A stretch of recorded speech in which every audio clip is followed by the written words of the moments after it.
की गाड़ी में भरा जा रहा था।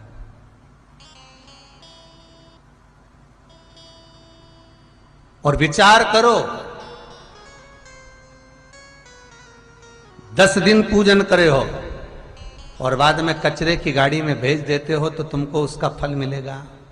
दिल से कहना, ईमानदारी से आपकी चित्तवृत्ति में धारण कर कर। थोड़ा बुरा लगेगा आपको आज की कथा में, लग जाए,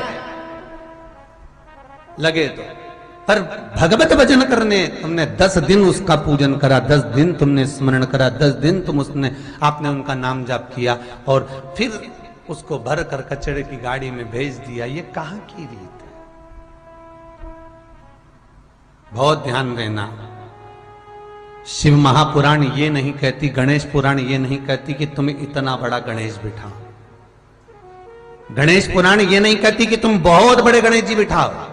गणेश पुराण ये नहीं कहती कि तुम बहुत विशालतम गणेश जी का निर्माण कर कर उसको विराजमान करो। गणेश पुराण, शिव महापुराण ये नहीं कहती कि तुम इतने बड़े भी गणेश जी जो तुम्हारे पास में रखने की जगह ना हो, विसर्जन की जगह ना हो, तो ऐसे गणेश को घर में ना बिठाएं। शिव महापुराण तो यहां तक कहती है, गणेश पुराण तो यहां तक कहती है कि एक गोल सुपारी के भी अगर गणेश जी बनाकर तुमने पूजन कर कर उसको भी जलाशय में विसर्जन कर दिया, नहीं कर सकते। किसी पेड़ के नीचे खड्डा खोद कर उसको रख कर उस पर पानी डाल दिया, वो भी विसर्जन माना जाएगा। पर रोड के किनारे पर रखकर उसका अपमान करो, ये शास्त्र नहीं कहता, ये वेद और पुराण नहीं कहते।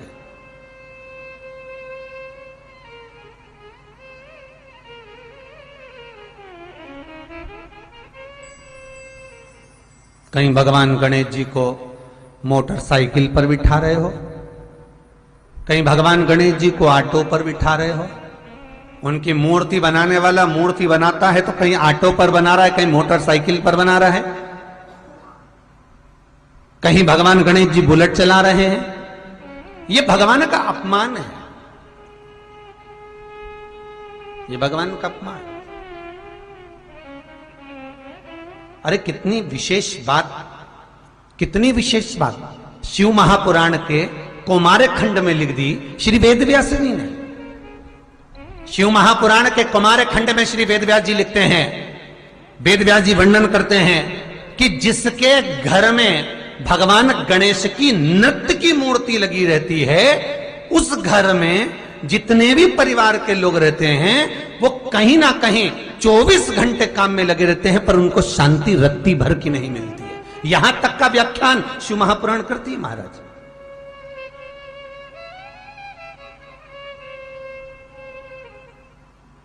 लोगों को शौक चला, गणेश जी ढोल बजा रहे हैं, वो मूर्ति का फोटो घर में लगा दिया, घर में मूर्ति का फोटो लगा दिया कि गणेश जी ढोल बजा रहे हैं, गणेश जी नाच रहे हैं, वो मूर्ति का फोटो तुरंत घर में लगा दिया। वेदव्यास जी ने कौमार खंड के अंदर वर्णन करा, यदि देवता की अपमानजनक मूर्ति या स्मरण पूजन का भाव अगर कहीं लगाया भी जाता है तो उस घर में शांति रत्ती भर की नहीं रहती है महाराज। यहां तक शिव महापुराण कहती है कि भगवान शंकर का शिवलिंग आप घर के अंदर रख सकते हो, भगवान शंकर का शिवलिंग घर में रखकर पूजन कर सकते हो, भगवान शंकर के शिवलिंग का आप स्मरण कर सकते हो, भगवान शंकर के शिवलिंग की आप पूजन कर सकते हो। पर शंकर, जब शिवपुराण खुद कह रही है कि शंकर का जो भौतिक स्वरूप है, शंकर का जो शारीरिक स्वरूप है, जैसे आप शिव महापुराण के पीछे जो बैनर देख रहे हो, इस बैनर में शंकर जी का जो स्वरूप दिखाया जा रहा है, ऐसी मूर्ति तप करने वाली, ऐसी मूर्ति आशीर्वाद देने वाली, ऐसी मूर्ति जो भगवान शंकर का मूल स्वरूप दर्शाती हो, ऐसी मूर्ति घर के अंदर नहीं रखी जाती। स्वयं शिव महापुराण करे, फिर वो मूर्ति छोटी हो चाहे बड़ी हो, फिर वो मूर्ति कितनी भी बड़ी आकृति की हो, शिव महापुराण की कथा कहती है। हां, शिवलिंग जो भगवान शंकर का एक मूल बिंदु है, भगवान शंकर का एक मूल बिंदु विराजमान है, भगवान शंकर का एक मूल बिंदु का निर्माणित है, वो शिवलिंग। आप छोटे से छोटा, बड़े से बड़ा कैसा भी रख सकते हो। और बहुत ध्यान देना, आपको कथा शिवलिंग शिव महापुराण गंगवार परिवार लखनऊ द्वारा जो सुनाई थी, उसमें कहा था कि घर में अगर नर्मदेश्वर शिवलिंग विराजमान है तो तुम्हारी मर्जी पड़े तो तुम जल चढ़ाओ, तुम्हारी मर्जी पड़े तो स्नान कराओ, तुम्हारी मर्जी पड़े जो करो, नहीं भी चढ़ाओगे तो भी शंकर श्राप नहीं देते, तो भी शंकर कुछ नहीं कहते। महाराज, मूर्ति का भाव बहुत ध्यान देना महाराज। उस गणेश के स्वरूप को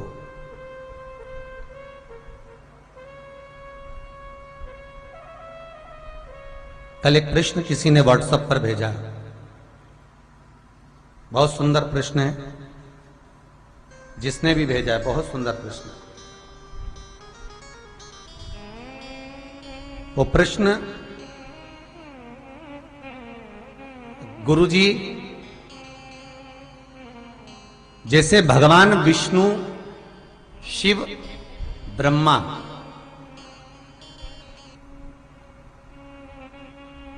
हर युग में हर तरह से प्रत्येक युग में वो प्रकट हुए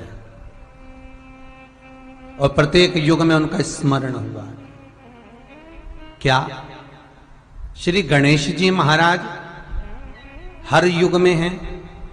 और हर युग में हैं तो हर युग में उनका नाम क्या हुआ और उनका वाहन क्या हुआ?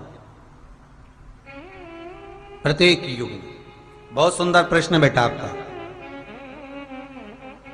एक सरिता नाम की कोई गुड़िया है वेस्ट बंगाल से, उसका यह प्रश्न है जो बच्चों ने कल बताया व्हाट्सएप पे।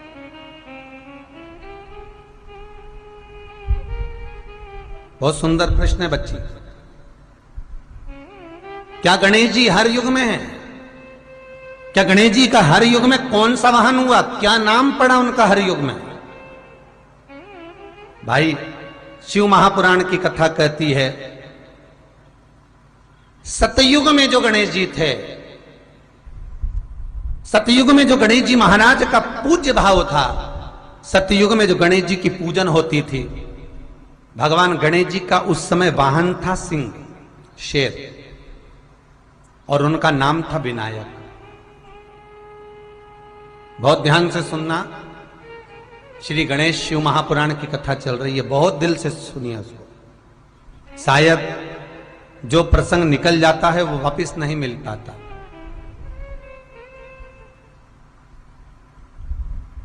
सतयुग में जो गणेश जी महाराज का पूजन किया गया, सतयुग में जो गणेश जी महाराज प्रकट हुए, सतयुग में जो गणेश जी का स्मरण करा गया, उनका वाहन है सिंह। शेर पर श्री गणेश जी महाराज बैठते थे महाराज, और उनका नाम है विनायक। त्रेता में जो गणेश जी महाराज का पूजन हुआ, श्री राम जी महाराज ने त्रेता में आकर जो विनायक का पूजन करा है, श्री गणेश जी महाराज का स्मरण करा है। शंकर के शिवलिंग का पूजन जहां पर भगवान राम करते हैं, उसी के ठीक सम्मुख में अगर आप कभी रामचरितमानस का स्मरण करेंगे, राम दर्शन करेंगे, तो उसी के सम्मुख में श्री विनायक श्री गणेश जी महाराज का त्रेता में जो दर्शन कराया गया, वो महाराज मयूरेश्वर भगवान गणेश जी का नाम पड़ा। क्या नाम पड़ा है? मयूरेश्वर। यहां पर भगवान गणेश जी का वाहन मोर हुआ, मयूर हुआ।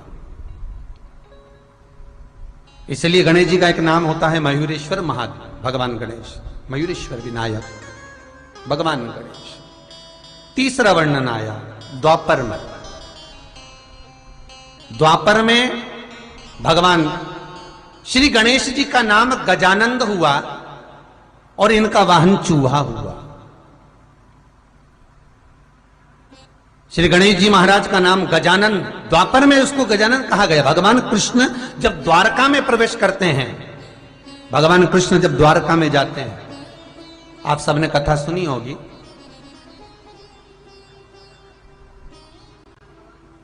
आप सभी ने स्मरण किया होगा कि जिस द्वारका में भगवान कृष्ण विराजमान होते हैं, ये द्वारका मेरे कृष्ण की नहीं थी। जिस द्वारका में भगवान कृष्ण विराजमान हो रहे हैं, ये द्वारका मेरे कृष्ण की नहीं है, ये राजा अनर्थ की है। राजा अनर्थ कौन?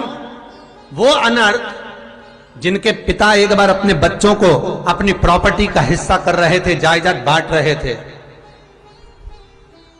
और अपनी जायदाद बांटते बांटते राजा अनर्त देव के पिताजी ने कहा कि ये वाली जायदाद जो मेरी है मैंने अनर्त को दे दी, ये मेरी हिस्सा मैंने अनर्त के बड़े भाई को दे दिया, ये भाव मैंने अनर्त को दे दिया, ये मेरी जमीन, मेरी भूमि, मेरा मकान, मेरी जायदाद। राजा अनर्त के पिता कहते हैं कि ये मैंने बांटा है, मैंने तुमको दिया है। इतने में राजा अनर्त के मुख से निकल गया, पिताजी आप कहते हो ये आपका है, आप कहते हो कि ये मेरा है। राजा अनर्त कहते हैं पिताजी ये आपका नहीं, ये तो श्री हरि भगवान विष्णु का है।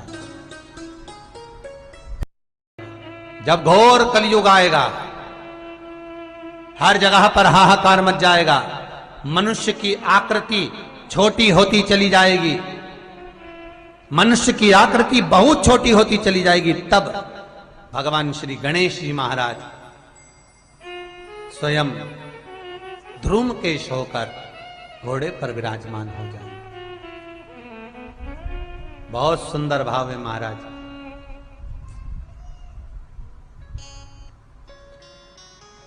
शिव, गणेश, कार्तिकेय का जो नाम कीर्तन है, नाम जाप है, वो जीवन का सुख देने वाला, जीवन का सुख। तो प्रश्न करने वाले ने गलत प्रश्न नहीं किया है, बिल्कुल सत्य प्रश्न है। और फिर निवेदन करूंगा, 33 कोटि देवता हमारे सम्मुख में विराजमान है, ये हमारे ऊपर है, हम किसको भजें, हम किसका स्मरण करें। बस भाव आपका होना चाहिए, कभी राम बन के कभी श्याम बन के, कभी यहाँ कूद गए, कभी वहां कूद गए। हनुमान जी के पास 15 दिन तक गए, वहां दिया बत्ती लगा ली, अगरबत्ती लगा ली, धूप बत्ती लगा ली, उनने काम नहीं करा तो राम जी के पास पहुंच गए, राम जी से नहीं बना तो कहीं पहुंच गए। इस मन को जरा संसार के खूंटे से छोड़ना पड़ेगा, तब ये मन परमात्मा में लगेगा। तुम सोचो, भगवान 4 दिन अगरबत्ती लेके बैठ गए, 5वें दिन वैसे की वैसे, सावन महीने में तिलक छापा लगा लिया, खूब रुद्राक्ष की माला पहन के, कपड़ा मपड़ा बदल के शंकर जी के मंदिर में खूब अभिषेक करा और के भोलेनाथ जी हमारा हो जाएगा, शंकर जी के बरसाती मेंढक रे, ये क्या भगवान को मना। 4 दिन की चांदनी फिर अंधेरी रात, क्या मतलब का नहीं।